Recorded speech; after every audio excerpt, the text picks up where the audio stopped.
Hello friends. तो मैंने यहाँ पे जो है यूके पीएससी की जो टेस्ट सीरीज़ लगाई थी। तो उसमें जो है मैंने मॉक टेस्ट लगाया था। तो उसमें देखते हैं मेरे क्या क्या इवोल्यूशन रहा है और क्या कितने मार्क्स आए हैं। तो इस मार्क्स में मैं बता देना चाहता हूँ कि आपका इसमें से मेरे 200 में से जो है 73 मार्क्स आए हैं।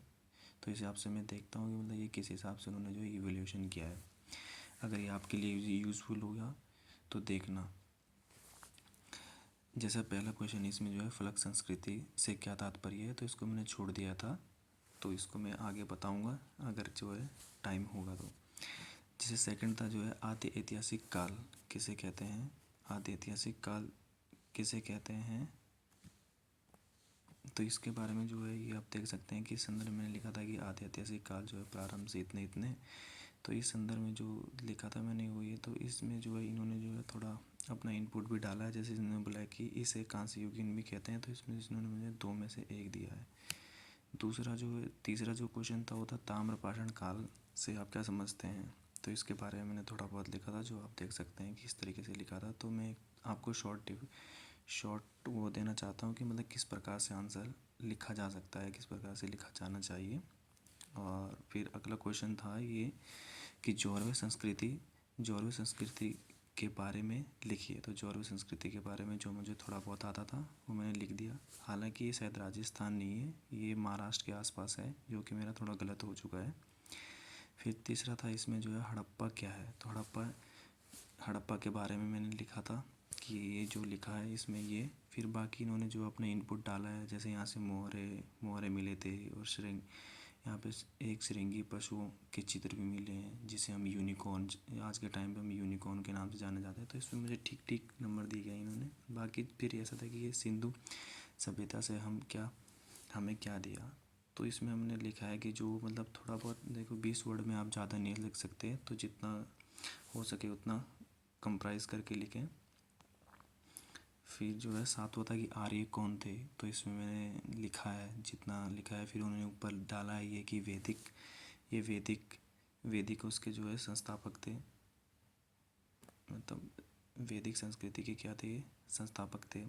फिर आगे इन्होंने जो है फिर अगला क्वेश्चन था जो है वो था ऋग्वेद के बारे में लिखिए। तो ऋग्वेद के बारे में जितना हो सकता है 20 वर्ड में मैंने कंप्राइज करने की कोशिश करी। बाकी फिर जो है ये दिया है। फिर आगे था नवा क्वेश्चन जो है यजुर्वेद से आप यजुर्वेद के बारे में लिखिए। तो ये 20 वर्ड के हैं, तो इसमें जितना हो सके शॉर्ट लिखें और थोड़ा बहुत वैसा लिखें। उसी हिसाब से इन्होंने जो है 2 में से 1 मार्क्स दिए हैं। अगला था ये जो है ये था कि गोपत ब्राह्मण क्या है, इसको मैंने छोड़ दिया था। तो इसको जो है फिर अगला था कि श्वेतांबर एवं दिगंबर क्या थे। फिर इसमें थोड़ा बहुत जो मैंने लिखा था वो डाल दिया था। फिर इन्होंने जो है अपना इनपुट भी डाला इसमें इस तरीके से आप देख सकते हैं। फिर ये त्रिपिटक क्या थे। फिर अगला क्वेश्चन ये था। फिर अगला क्वेश्चन ये था कि जो अनात्मवाद से आप क्या समझते हैं। तो अनात्मवाद से हम जो जितना मैंने थोड़ा बहुत लिखा था इसमें मुझे थोड़ा बहुत जो है ठीक ठीक नंबर मिल गए थे। फिर जो है ब्राह्मण कौन था, बाणभट्ट कौन था, तो इसके बारे में मैंने थोड़ा बहुत लिख दिया था। बाकी जो था ये मार्कंडेश्वर मंदिर के बारे में मैंने लिखा नहीं, ऐसे ये जनरली जो है इसके बारे में मैं आगे बताऊंगा अगर आप चाहोगे तो। फिर जो है फिर आ जाते हैं हमारे जो है जो 15 से जो 25 तक होते हैं, ये 1 से 15 तक आते हैं 20 मार्क्स के। सॉरी 20 वर्ड्स के लिखने होते हैं। ये 20 वर्ड्स लिमिट होती है इनकी, और जो है 2 मार्क्स का एक क्वेश्चन होता है। फिर आता है हमारा 16 से लेके 25 तक, जो कि 10 क्वेश्चन होते हैं। उसमें लिखता है 50 वर्ड लिमिट होती है उसमें, और एक क्वेश्चन होता है आपका 5 मार्क्स का। तो इसमें जो है पहला क्वेश्चन था जैसे वैदिक कालीन समाज की 5 विशेषताएं लिखिए। तो इसको मैंने जो है कंप्राइज करने की कोशिश करी जितना हो सकता था। बाकी उन्होंने अपने अपने इनपुट भी डाले हैं, तो 5 में से 2.5 दिए हैं। तो आप जो है यूपी ये जो पीसीएस वगैरह के जो एग्ज़ाम होते हैं इसमें माना जाता है कि जो अगर हाफ मिलते हैं तो आपको ठीक ठीक नंबर मिले हैं। फिर जो है मौर्यकालीन वास्तुकला की 5 विशेषताएं ये मैंने लिख दी थी। बाकी जिन्होंने अपने इनपुट भी डाले हैं इसके साथ ही। फिर जैसे ये था कि 18वां था जो है भारत मंदिर निर्माण की नागा शैली का उदाहरण वर्णन कीजिए। तो ये भी मैंने लिख दिया था। और बाकी सही रहता है ज़्यादा, जैसे जो ये 50 वर्ड में अगर आप ज़्यादा कंप्राइज करने की कोशिश करो तो कोशिश कीजिए कि डायग्राम या उसके थ्रू दिखा दीजिए, तो इससे जो है सही इंप्रेशन जाता है और आपको मार्क्स भी मिल जाते हैं। फिर अगला क्वेश्चन था जो है 19 में, जैसे गुप्तकालीन स्थापत्य की 5 प्रमुख विशेषताओं का वर्णन कीजिए। तो इसमें मैंने थोड़ा बहुत जो उस टाइम माइंड में आ रहा था, क्योंकि उस टाइम आपको जो है टाइम लिमिट भी ध्यान में रखनी पड़ती है और बाकी क्वेश्चन भी अटेंड करने की कोशिश करनी पड़ती है। फिर ये था कि भारत में जो है सूफी आंदोलन के विकास पर टिप्पणी कीजिए। फिर ये था कि सूफी आंदोलन जो है, जो थोड़ा बहुत था उसके बारे में मैंने लिख दिया कि ये सूफी आंदोलन क्या था, कैसे हुआ था, क्योंकि आप 50 वर्ड में आप ज़्यादा इसको एलोबरेट नहीं कर सकते। फिर जो है मुग़ल कालीन स्थापत्य की विशेषताएं बताइए। तो इसमें भी मैंने लिख दिया था कि जो मुग़ल कालीन जब आए थे तो इसमें जो है इंडो इस्लामिक शैली का मिश्रण देखने को मिला। महलों की दीवारों पे जो, जैसे हम बोलते हैं, इसमें जो है दो मुख्य होती है, जैसे हम बोलते हैं, एक होती है अरबस्क शैली, एक होती है अर्कवेट शैली। अरबस्क शैली इंडो शैली थी, जिसमें हम सामान्यतः देखते हैं कि जो मंदिर होते थे तो हमारे ऐसे ऐसे जो है घुमावदार होते थे। उसी को जो है इन्होंने जो है अपने उसमें मेहराब वगैरह में यूज़ करा। फिर जैसे इसमें इन्होंने अपना इनपुट भी डाला है कि भारतीय एवं ईरानी शैलियों का सुंदर एवं व्यापक समन्वय है, ये भी देखने को मिलता है। फिर अगला क्वेश्चन था कि मुग़ल साम्राज्य के पतन के कारण संक्षेप में लिखिए। तो इसमें तो बहुत सारे कारण थे जो उस टाइम आ रहे थे, तो उसमें हमने लिख दिए। तो इसमें भी 2.5 नंबर मिले हैं, जो कि ठीक है। फिर एकता व्यवस्था के बारे में लिखिए। ये एकता व्यवस्था जो है इल्तुतमिश ने स्टार्ट की थी सल्तनत काल के दौरान। फिर ये इन्होंने अपना इनपुट दिया, तो इसमें ठीक, क्योंकि इसमें मेरे को जो है 5 में से 3 मिले हैं तो ठीक ठाक दिए हैं। हो सकता है थोड़ा बहुत मैंने ये एकता का डायग्राम बना दिया है, इसलिए शायद मिल गया हो आधा नंबर एक्स्ट्रा। फिर अगला था कि सल्तनत कालीन प्रशासनिक संरचना पर टिप्पणी कीजिए। तो ये भी मैंने लिख दिया था, तो इसमें भी 2.5 नंबर मिले, तो ठीक है। ये आयकर व्यवस्था क्या है, इसके बारे में थोड़ा बहुत आइडिया था, लेकिन उस टाइम छूट गया हो तो छूट ही गया। ये आयकर व्यवस्था जो है विजयनगर साम्राज्य से रिलेटेड थी। इसमें ग्रामीण प्रशासन में जो है ग्रामीण स्तर पर जो प्रशासन संभालते थे उससे रिलेटेड थी ये। फिर अगले क्वेश्चन जो है आते हैं आपके, ये आते हैं 26 से 32 तक। इसमें जो है 7 क्वेश्चन होते हैं, जिसमें से आपको 5 करने होते हैं। वर्ड लिमिट होती है इसकी 125, और ये एक क्वेश्चन होता है 8 नंबर का। तो इसमें देखते हैं हम, इसमें मैंने शायद 2-3 क्वेश्चन छोड़ दिए थे, जिसमें जो पहला क्वेश्चन है सिंधु घाटी की सभ्यता एक नगरीय सभ्यता थी। तो इसमें जितना आता था मेरे को, क्योंकि मैंने यहाँ पे यूपीएससी के लिए भी पढ़ाई की थी, तो ठीक जितना आता था, मैंने पहले भी मेंस की थी, तो ठीक आ गया था थोड़ा बहुत लिखने में। फिर बाकी इन्होंने अपने इनपुट भी डालेंगे क्या क्या करना है। तो इन्होंने 4 नंबर दिए हैं 8 में से, जो कि मैं ठीक मानता हूँ, ऐसा कोई मतलब कम नहीं दिए हैं। अगला ये था कि मैंने ये लिख दिए, मतलब मैंने क्वेश्चन इसको लिस्ट में भी डाल दिए, ताकि आप या तो इसको लिख सको या अपने आप से, अगर आप चाहो मेरे को कमेंट करके, तो मैं आगे आपको बता सकता हूँ इसमें कि इसमें इसको आंसर कैसे लिखना चाहिए। जैसे कि इसमें लिखा है, इन्होंने इतिहास लेखन के प्रमुख स्रोतों का उदाहरण उल्लेख कीजिए। फिर अगला है कि भारतीय चित्रकला के विकास का संक्षेप में वर्णन कीजिए। इसको भी देखा जा सकता है। अगला था कि भारत में भक्ति आंदोलन के उदय की चर्चा कीजिए एवं भारतीय समाज पर इसके प्रभाव की चर्चा कीजिए। ठीक। अगला क्वेश्चन ये था कि चोल साम्राज्य की जो शासन व्यवस्था का वर्णन कीजिए। तो चोल शासन जो है एक जो है इम्पोर्टेंट शासन था, जो चेर और पांड्य जो है, ये दक्षिण भारत की जो है कुछ प्रमुख प्रशासनिक शक्ति थी उस टाइम के दौर पे। तो इसमें जो मैंने लिखा है उसके अकॉर्डिंग इन्होंने जो है अपने इनपुट भी डाले हैं। इस जो ये देखें कि स्थानीय प्रशासन के लिए अधिकारी अलग अलग नियुक्त किए जाते थे। तो कुल मिला के इन्होंने 4 नंबर दिए 8 में से, जो कि मैं ठीक मानता हूँ। तो अभी भी इसमें मुझे लगता है कि मैंने इसको थोड़ा प्रॉपर तरीके से लिखा नहीं था, तो इसमें थोड़ा और इनपुट की ज़रूरत है। फिर अगला था ये संगम साहित्य तत्कालिक सामाजिक व आर्थिक स्थिति का अत्यंत प्रभावी शैली में वर्णन करता है। तो ठीक था ये भी, लेकिन इसको मैंने अटेंड नहीं करा। अगले क्वेश्चन आ जाते हैं आपके ये 33 से लेके 39 तक जो होते हैं आपके, इसमें से आपको जो है 7 में से 5 करने होते हैं। और ये एक क्वेश्चन होता है, ये क्वेश्चन का मार्क्स जो होते हैं वो जो है 16 नंबर होते हैं। और इसमें जो है वर्ड लिमिट जो है 250 होती है। तो इसमें जो है फर्स्ट क्वेश्चन जो था वो 33 वाला होता, भारतीय नृत्य परंपरा को स्पष्ट करते हुए भारतीय नृत्य कला के विकास को बताइए।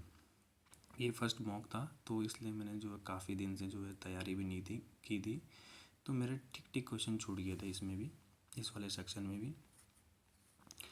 तो इसमें जो है जो 34 था वो था कि स्पष्ट कीजिए कि जो 18वीं शताब्दी का भारत विखंडित राज्य के छाया से किस प्रकार ग्रसित था। तो यहाँ पे क्वेश्चन का जो है कुल मिला के कहने का मतलब ये था कि जब 18वीं सदी आते आते जो हुआ था वो हुआ क्या था कि जो जो भारत में जो केंद्रीय सत्ता उस टाइम क्या थी, मुग़ल। तो मुग़ल का तो हो गया था विघटन। तो उसके पश्चात जो है उसमें जो है हम सामान्यतः देखते हैं कि 3 तरह के राज्यों का उदय होता है। एक होता है उत्तराधिकारी राज्य। उत्तराधिकारी का राज्य का मतलब सिंपल सा होता है, जो कि जो है मुग़ल सत्ता से ही अलग हुए। मतलब वो पहले मुग़ल सत्ता थे लेकिन मुग़ल सत्ता से अलग हुए, जैसे हैदराबाद के निज़ाम, बंगाल वाला हो गया, ये सब जो है अलग, अवध वाले हो गए, ये इनसे अलग हो गए। दूसरे थे कुछ थे जैसे उत्तराधिकारी होते हैं, फिर जो है जो कुछ जो आते हैं कि जो मुग़ल के विरुद्ध खड़े हुए थे, जैसे जो राजपूताना वाले हो गए और मराठा वाला हो गए, ये जो है इसके विरुद्ध हुए थे खड़े। तीसरे तरह के जो है स्वतंत्र वाले होते हैं, जो अलग ही, जैसे मैसूर वगैरह अलग से स्वतंत्र से ही हुए थे। तो 18वीं शताब्दी में ये था कि जो है मेन जब जो सेंटर जो पावर थी उसका जो है उसकी शक्ति में कमी आ गई थी, जिससे जो है भारत में जो है विखंडित हो गया था कई शक्तियों में, कहीं केंद्रीय कहीं। तो इसमें देखते हैं मुझे कितने मार्क्स दिए इन्होंने। तो इसमें मुझे 8 मार्क्स दिए गए हैं, तो जो कि मैं मानता हूँ कि कुल मिलाकर ठीक है, 16 में से ज़्यादा मतलब ठीक है, इतना इनपुट मैंने ठीक है। अगला क्वेश्चन सेम ही था ये कि जैसे मुग़ल साम्राज्य के पतन के बाद भारत में विभिन्न क्षेत्रीय शक्तियों का उदय हुआ, इन राज्यों की प्रकृति का उदाहरण वर्णन कीजिए।